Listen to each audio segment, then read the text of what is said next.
بیمار بھی ہوتے ہیں, تکلیف بھی ہوتی ہے, اور تکلیف میں ہائے ہوئے بھی کرتے ہیں.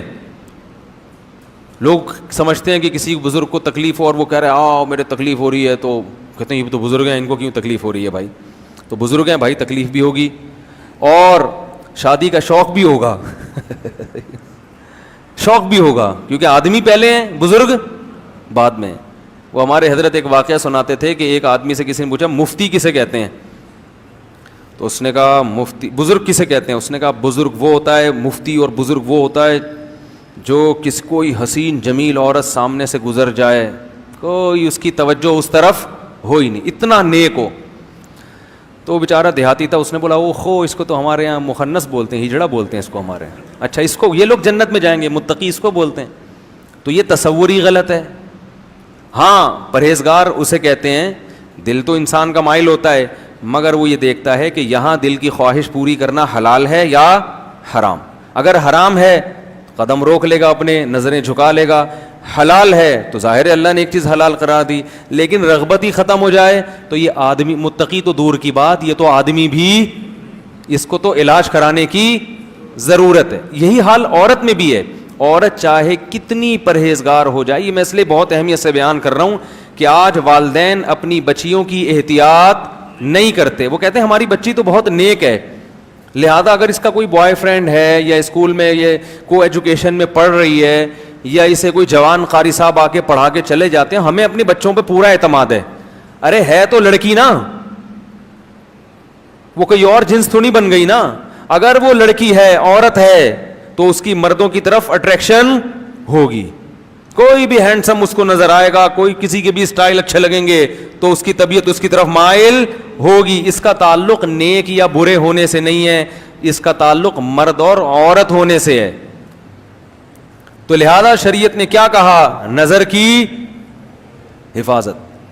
تبھی میں لوگوں کو بتاتا ہوں, کسی خاتون کو کسی عالم کا بیان سننے سے فتنہ پیدا ہو رہا ہے, بجائے اصلاح کے اس کی طرف طبیعت مائل ہو رہی ہے, عشق پیدا ہو رہا ہے, فوراً اس کے بیانات بند کر دے. یہ شیطان ہے جو دین کے لیبل سے کیا کر رہا ہے, گمراہ کر رہا ہے. فوراً اس کے بیانات سننا بند کر دے, کیونکہ وہ عشق پیدا ہوگا اور یہ عشق فائدے کے بجائے کیا پہنچائے گا, نقصان. پھر سننا درست نہیں ہے. ہمارے حضرت کے پاس ایک خاتون کا فون ہے, قاری صاحب تھے پنجاب کے, بڑی خوبصورت آواز تھی ان کی, لوگ تقریر سنتے تھے. تو ایک خاتون جو تھی ان کی آواز پہ لٹو ہو گئیں. آڈیو کیسٹیں ہوتی تھیں اس وقت, ویڈیو ہوتی بھی نہیں تھی. اب وہ خاتون تھیں, وہ نے حضرت کو فون کیا, میں پورا دن پوری رات انہی کے بیان سنتی رہتی ہوں میرے, اور وہ ظاہر ہے فیلنگ کچھ پیدا ہونا شروع ہو گئی. حضرت نے فرمایا آپ کے لیے ان کے بیان سننا جائز, کیونکہ معاملہ کسی اور طرف جا رہا ہے. تو مرد ہو یا عورت ہو بھائی, وہ تو ان کی جنس تھوڑی تبدیل ہوگی, تو اس لیے اپنی بچیوں کو بوائے فرینڈ سے بچائیں, ٹھیک ہے نا, لڑکوں کے ساتھ میل جول سے بچائیں. ہم نے بڑی بڑی نیک لڑکیاں بگڑتے ہوئے دیکھی ہیں, گھروں سے بھاگتے ہوئے دیکھی ہیں. ماں باپ اعتماد کرتے ہیں ہماری بچی ہمارا خون کبھی دھوکہ نہیں دے سکتا. اور بھائی وہ کیوں نہیں دے سکتا دھوکہ یار, جب اس پہ عشق چڑھے گا, آپ پہ چڑھ جائے تو پھر آپ اپنے میاں کو دھوکہ دے کے بھاگ جاؤ گی. ہاں یہ عشق ایسی خطرناک چیز ہے.